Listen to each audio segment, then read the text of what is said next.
안녕하세요. 김유갑의 경기부동산입니다. 구독, 좋아요 부탁드립니다. 서울 거래량이 6년 연속 내리막길을 걷고 있는데 특히 2020년 하반기 거래량은 2013년 집값 폭락 상황보다도 더 심각한 상황이기 때문에 본격적인 서울 아파트 위기 상황으로 받아들여지고 있습니다. 강남 아파트가 1년 전 시세보다 낮은 데다가 KB 선도 아파트 지수도 눈에 띄게 가격 하향세가 두드러진 상황이라 겨울을 기점으로 초급매물이 쏟아질 것이라는 전망이 우세합니다. 지방은 불구덩이고 서울은 얼음장처럼 차가워서 대조를 보이고 있네요. 11월을 기점으로 서울 아파트 큰일 났는데 한번 보실까요? 서울 집값 큰일 났다. 거래 완전히 끊겼다. 지금은 패닉 바잉도 많이 사라졌어요. 여기 보시면 자, 아파트. 자, 무리하게 아파트 잡은 사람들이 폭탄이네요. 석유통. 사람이 꽁꽁 묶여있고, 여기 어떻게 됩니까, 지금? 야, 석유통이 여기 널려있는데, 이거 불 붙이면 뻥 터지겠죠. 지금 여러분들 불섭을 지고, 그 불꽃, 불 있는 대로 뛰어드는 형국이래요. 고가 아파트 패닉바잉 하게 되면. 서울 아파트 6년째 거래량 폭망. 이걸 한번 자료를 토대로 해서 뽑아봤습니다. 2014년 서울은 8만 5천 건이 거래됐다가 이제 2015년에 정점을 찍어요. 무려 12만 건이 거래됐죠. 그런데 2016년 11만 건, 2017년 10만 건, 그러다가 2018년 8만 건, 2019년 6만 건, 2020년 3만 건. 어떻습니까? 물론 10월 현재긴 하지만 갈수록 기하급수적으로 이게 줄어들고 있죠. 서울 아파트 7년간 거래량인데 보통 이렇게 줄어들 때 보통 이 정도 시점부터는 대세 하락이 가는 게 맞아요. 그런데 희한하게 대세 하락으로 안 가고 오히려 집값은 많이 폭등했잖아요. 거래량이 줄면서. 왜 그랬느냐? 바로 임대주택 사업 이걸로 매물이 잠겼기 때문에 그래요. 두 번째는 뭐 법인이다 또는 다주택자들 별로 이렇게 제재가 없다 보니까 그 사람들이 마구잡이로 집을 잡은 거예요. 자, 당연히 거래량이 줄어들면 집값은 폭락을 해야 하는데 바로 그런 문제가 생겼죠. 그런데 얼마 전에 임대주택 사업 이제 폐지시켰어요. 아파트 특히. 아파트 폐지시켰고요. 이거 아파트 거래량이니까. 그 다음에 다주택자도 문제가 되고 법인 사업자 사실상 더 이상 이제 아파트로 버티기 힘들죠. 그러면 이제부터는 달라요. 이야기가. 자, 쉽게 말해서 서울이 공급적이란 말은 아주 틀린 말이고요. 서울이 매물 잠김 때문에 폭등한 거예요. 그것도 매물 잠김의 원흉이 누구냐? 임대주택 사업 누가 장려했어요? 전세대출 갭투자 누가 장려했어요? 자, 바로 그런데 지금부터 중요한 것은 뭐 과거야 과거라고 하지만 이제는 성향이 달라요. 이 임대주택 사업 아파트 말소됐기 때문에 이제 쏟아질 거예요. 그 다음에 법인도 쏟아질 거고 다주택은 이제 눈치 보겠죠. 눈치를 보겠지만 차익이 별로 없는 것들 중심으로 막 토해낼 가능성이 커요. 지금 아파트 매수 시에 반드시 체크할 사항. 여러분들이 이거 좀 중요하겠네요. 자, 무작정 매수하니까 매수다. 내가 가는 길이 길이다 하면 쫄딱 망합니다. 이거 보세요. 1에서 4년, 내가 앞으로 한 4년 동안, 짧게는 4년, 길게는 8년인데, 앞으로 4년 동안, 4년이 더 가깝잖아, 8년보다. 지금 집을 잡는 데다 10년 내다 보고 집 잡아요. 이런 생각 하지 마요. 당장 코앞에 4년이 중요한데, 그러면 4년 동안 놓고 보면, 제가 확실하게 말씀드렸는데, 언제일지는 모르지만 폭락 가능성이 높아요. 자, 1에서 4년 개인 상황을 판단하세요. 두 번째, 상투장에 무리한 투자는 큰일 납니다. 패닉바잉, 자, 영끌, 공황매수, 상승 큰 아파트 금지. 특히 많이 뛴 것은 많이 떨어질 가능성이 크고 고가 아파트 위험하죠. 이거는 서울만 얘기하는 게 아니에요. 부산도 마찬가지고 대구, 인천 뭐 전국 다 마찬가지입니다. 평소 매수를 한 10개 선정을 해 놓으세요. 하나만 덜렁 보지 마시고 그랬다가 겨울이라든가 또는 나중에 하락장에 지켜보다가 매수하는 게 좋아요. 최근 3년간 실거래가 중요하죠. 실거래가하고 지금 나온 호가를 비교하세요. 그래서 많이 폭등한 것은 조심하고 호가가 높은 것도 조심해야죠. 하락폭이 큰 매물이 최고입니다. 물론 올 겨울에 많이 빠졌다고 해서 이게 뭐 바닥이 아닙니다. 여기서 만큼 빠졌다. 근데 이렇게 폭락할 수도 있어요. 하지만 여기서 잡는 것보다는 한번 충격받고 여기서 떨어진 걸 잡으면 더 떨어지더라도 데미지가 적죠. 자, 그 다음에 지역별로 매수 타이밍이 달라요. 제가 다시 말하지만 지금 지방은 잡아도 돼요. 다 잡으라는 게 아니에요. 고가 아파트 잡으면 안 되고 상대적으로 그래프상으로 별로 안 오른 것들, 주로 구축이 많더라고요. 그거 중심으로 잡고 신축도 좀 들뛴 거. 자, 그 다음에 경기도나 인천 쪽도 상대적으로 좀 중저가 아파트, 그리고 많이 오르지 않은 아파트, 이제 그래프가 올라가려고 하는 아파트, 그것도 거래량이 좀 많은 것들. 그리고 서울이나 강남은 지금은 절대 NO. 겨울 보세요. 매수 시에 갈아타기도 염두해야 돼. 이제 내가 지금 매수했다 그러면 이제 매수했으니까 끝이다 이렇게 보시면 안 돼. 부동산은 좀 찜찜할 때 어쩔 수 없이 매수를 했어도 계속 지켜봐야 돼요. 그러다가 대세하락으로 갈 것 같으면 던져버려야 합니다. 손해보더라도. 또는 이익이 좀 챙겼어도 비과세 그런 거 생각하지 말고, 대세하락이 뭡니까? 2년에서 5년 떨어지는 거잖아요. 분위기가 심상치 않으면 던져야 돼요. 지금은 대세하락 위험성도 커요. 왜? 거래 실종 때문에. 주택수별 투자 전략으로 좀 한번 점검을 해볼게요. 자, 무주택자들은 가점과 추첨을 활용해서 청약을 최고 우선으로 둬야죠. 자, 당연히 청약을 우선으로 두는 건 맞아요. 특히 한 4, 50점 정도면 청약을 우선으로 하고, 다만 청약에 목을 매면 안 돼요. 60점 이상 되시는 분들, 서울이나 수도권 청약에 올인해도 지금은 떨어질지 몰라도 계속 넣다 보면 됩니다. 그 매수보다는 60점 이상이면 청약 우선으로 하는 게 맞아요. 근데 특공이라고 할지라도 점수가 형편없다 그러면 그 의미 없어요. 특공이 무슨 가점 높은 일반인보다 훨씬 더 당첨 확률이 적어요. 왜냐? 요즘은 너나 나나 특공이기 때문에 그래요. 가급적 하락기에 매수하세요. 그러니까 청약과 급매수로 하고, 너무 가점이 낮으면 한 40점대면 일단 청약과 매수를 동시에 보면서 진행하면 돼요. 여기서 재밌는 거 한 가지 가르쳐 줄게요. 만약 집값이 1년 정도 떨어지면, 지금 서울 커트라인이 65, 3기 신도시도 63에서 65 보고 있거든요. 이번에 과천 지식정보타운 넣잖아요. 그것도 거의 65 정도 되지 않을까. 추첨제 엄청나게 몰릴 거예요. 자, 그런데 하락, 한 1년만 집값 하락하면요, 가점이 10에서 20점 이상 떨어진다고 보시면 돼요. 왜? 심리가 얼어붙었으니까. 그래서 지금 65라는 말을 너무 머릿속에 넣지 마요. 집값 떨어지면 55, 45도 당첨된다고요. 1주택자는 매수, 또 하나 매수하면 뭐합니까? 이제는 일시적 2주택도 힘들어요. 그러니까 매수보다 하락장에 갈아타기에 주력을 하세요. 그리고 꼭 매수를 나는 해야겠다. 그러면 소형으로 해야겠죠. 그리고 일시적 2주택을 활용하려고 노력을 해야겠죠. 하락장에 고가 아파트로 갈아탄다는 거 잊지 마세요. 1주택가 해야 할 것은 또 하나의 매수보다는 내 것을 좀 더 좋은 걸로 갈아타는 거. 지금은 갈아타면 안 되죠. 내가 갈아타고자 하는 좋은 게 더 적기 때문에. 2주택 같은 경우는 하락장 똘똘한 아파트로 갈아타야 돼요. 그런데 더 중요한 게 이제 이 세금하고 기회비용이라는 게 있잖아요. 그러니까 자기가 차익이 1억 미만이다. 그러면 누구는 그래요. 정권 바뀌면 세금이 줄어들 것이다. 맞잖아요? 근데 여러분들 착각하고 있는 거예요. 절대 안 줄어듭니다. 그러니까 일반 과세 6에서 48%에서 40%는요, 이미 그건 집값이 아무리 폭락을 해도 없어지지 않아요. 다만 없어진다면 중과세가 없어지지. 10%, 20% 이렇게 30% 붙는 중과세가 없어지는데, 문제는 집값이 폭락을 하면 중과세 내는 세금보다 더 많이 떨어진 거예요.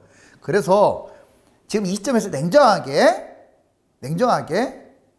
기회비용과 세금이 차익이 크다면 차익이 5억씩 든다면 어쩔 수 없다지만 중과세라도 피해야 하니까 1, 2억 정도면 파는 것도 생각을 하셔야 돼요. 하물며 마이너스다 또는 별로 남는 게 없다 던져야죠. 2주택 갖고 뭐 끌고 갑니까? 지금 안 던지면 하락장에 팔리지도 않아서 똘똘한 걸로 못 갈아타요. 자, 그 다음에 서울 아파트 매수 시에 폭락을 염두하셔야 됩니다. 지금은 좀 위험해요. 내가 누차 말했지만 서울 중위권가 4.5억이 9.5억으로, 자, 그리고 매물은 10.5억에 나왔고, 이거 좀 2배나 뛰었는데, 만약에 그럼 누가 그럽니까? 올라갈 수도 있지 않냐? 좋아요. 계속 이거 올라간다는 조건은 딱 하나예요. 정부가 집값을 띄운다는 조건밖에 없습니다. 저절로 올라가지 않습니다. 집값 띄울 경우, 자, 2020년 하반기, 자, 좋아요. 내년에 이제 2021년도 좋습니다. 10억, 9억 5천짜리가 10억, 11억. 2021년에서 24년 스물스물하면서 올라가겠지. 이제 폭등이라는 건 없어요. 11.5억. 대략 한 2억 정도 기대가 있네요. 그런데 과연 24년까지 뛸까요? 그러면 11년 동안 뛰는 건데 그런 사례가 없어요. 지금 7년 뛴 것도 역사상 최장 뛴 거잖아요.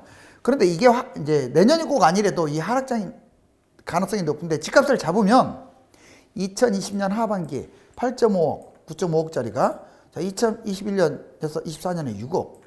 어떻습니까? 3.5억 빠지네요. 오르는 건 진짜 잘 봤을 때 2년 잘해야 1억 뛰는데 1억 뛰거나 잘해야 2억 뛰는데 추락은 기본 3, 4억 떨어진다고 보시면 돼요. 그러면 이게 떨어진 게 또 문제가 아니라 회복하려면 시간은 엄청 걸렸고 떨어지는데 시간 까먹고 거의 6년, 7년 까먹어버려요. 이 가격이라도 팔리면 좋은데 안 팔려요. 그래서 조심해야 하는 거예요. 그래서 지금 매수하면 안 되고 진짜 나는 꼭 매수해야겠다 해도 겨울에 잡는 거예요. 서울은. 자, 그 다음에 이제 막 잡아서도 될 시세 그래프 한번 볼게요. 무조건 잡으란 얘기는 아니에요. 그렇지만 이런 모양들이 좋다 이거예요. 일산 탄현동에 큰마을 대림현대 이거 2000세대가 넘는데 34평 보세요. 자, 보시면 이 선을 한번 그어볼게요. 한 2.6 있는데 한 2.8억 정도에서 많이 놀았네요. 불과 얘는 2016년 시세. 자, 2013년이 바닥이었으니까 2016년 시세하고 지금 좀 올라오긴 했죠. 여기서 그 시세하고 같아요. 뛴 게 없다는 거예요. 한마디로 지금 3억 이 짝짝짝에 포진돼 있어요. 30평대가 그 대단지가. 자, 그 역세권이 서울의 역세권이 대단지가 3억 아마 여기 몇 군데 안 될 거예요. 저는 이거 아주 좋게 봅니다. 왜? 지금 보시면 뭐 뛴 거 없잖아요. 여기서 지금 꿈틀거리다가 이렇게 가고 있잖아요. 그 다음에 부천 상동 이 전체적으로 이러는 그래프예요. 한아름 라이프 현대 23평 봤더니 여기 보세요. 2016년 9월달 한번 쭉 이어볼게요. 세상에 4년 전하고 시세가 비슷하고 겨우 뛴 가격이요. 지금 얘 아마 한 2.89억 매물은 한 3억에 나와 있으려나? 3억 미치다. 상당히 싸 보이지 않습니까? 더군다나 상동은 사실상 일기 신도시급으로 이렇게 처리하고 대단지인데, 즉 여러분들이 이제 제가 왜 이 말을 하냐면 수도권도 매물을 캐면 진짜 많아요. 그런데 무주택자들이 돌아다니지도 않으면서 꼭 새 아파트만 찾아다니거나 자기 주변만 보면서 다 뛰었다고 이거 거품이 심하다. 물론 거품이 심한 거 많아요. 근데 아직도 이런 모습의 그래프를 보이고 있는 아파트들이 많다. 그리고 제가 예전에 이런 거 추천했던 것들이 다 날라갔어요. 날라갔어. 제가 뭐 똑똑해서 날라간 게 아니라 이건 보이잖아요. 거리랑 이 점점점 보세요. 엄청 많죠. 그러면 만약에 올 겨울에 뛴다. 경기도는 올 겨울에도 뛸 것 같은데 그럼 이런 것들이 가는 거예요. 이런 것들이. 아셨죠? 여러분들 주변에 부동산에 이렇게 거래량이 점점점점 이런 것들이 많으면서 별로 올라간 게 없다면 이런 것들 신경 쓰세요.